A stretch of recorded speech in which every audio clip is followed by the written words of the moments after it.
half, I told you I didn't. I make freshman mistakes. I'm not perfect at all. I'll do something that's crazy, like and we'll laugh about it. That was in the spring, and now in the summer, it's all clicking. Now we're in the fall, it's all clicking. I'm not making those same mistakes, and we joke around, like I said, all the time about, hey, Brandon, can you imagine if you were just not getting here and we had to deal with these mistakes again? It would be, and we just laugh about it. So it's been beneficial. How do you feel about the read option as an attack? The read option, if we were running the read option, which I don't know if we're gonna do it or not. I think it'd be beneficial. You saw teams like Auburn and Florida State. Baylor runs it. Notre Dame, and I was able to see some of those quarterbacks during the off season, and I think that. What are the advantages? The advantage is if you get a quarterback that can run and get out on the perimeter and put some pressure in the running back like we have in the backfield, you're gonna be pretty successful. And how about Leonard and what you've seen out of him so far? Nothing that he has done has surprised me. He's been he's my roommate. We've talked about since before we got here, just dreaming it up, texting all the time during the season, and hearing about him breaking every record and doing this and that. So it's nothing surprises me what he does. Brandon, what kind of bond do you all have among you and Leonard and the whole freshman group? You guys have such great expectations. Yeah, I think it's a strong bond. I don't know if y'all covered LSU, I was recruiting the heck out of them. I wanted them to come play, obviously, with this group and this nucleus around here. So the relationship is good. Like I said, me and Leonard has a really good relationship. I actually brought Leonard to Shreveport a couple weeks back for the first time and spent some time with him. And we did a lot of camps over the summer to go out and speak to kids and tell them how important it is to stay on your education and do everything you can to set yourself up in the future where you can go to college and a college coach can actually come out and recruit you. So. What was that like in Shreveport? Do people know Leonard Fournette in Shreveport? Who doesn't know Leonard? But yeah, people knew him. He got an opportunity to spend some time with my family and get to see the other side of me. Obviously Leonard knew my dad, and I know his family real well.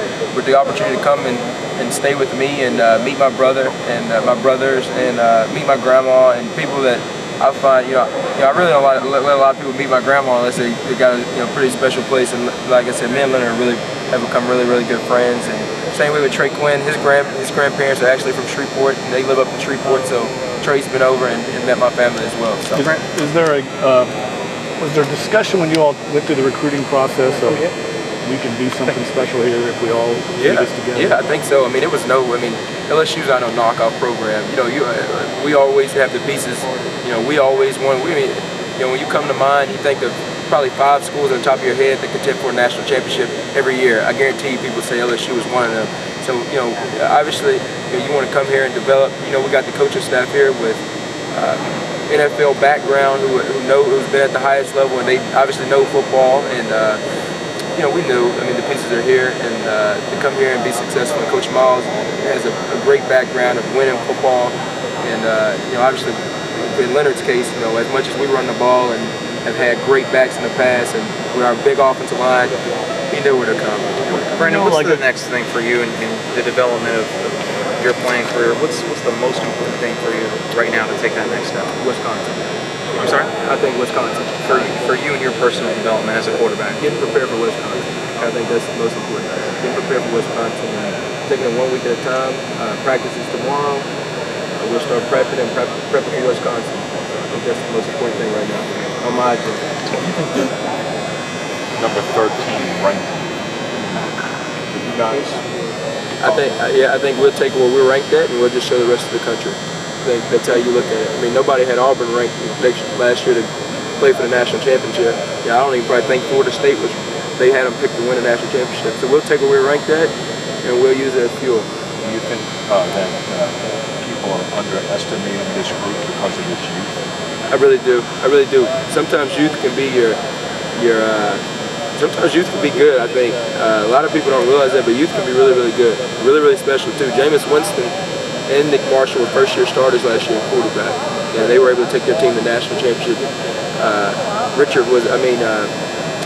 Nick Marshall was a junior last year, and Jameis was a redshirt freshman. So I think youth can always be good. And like I said again, they were both first-year starters at quarterback. Are you aware that true freshman quarterbacks in this league, it hasn't been easy learning curve? Yeah, I mean, I obviously know, and I've obviously heard, but I'm a guy with great faith, and I believe in defeating the odds.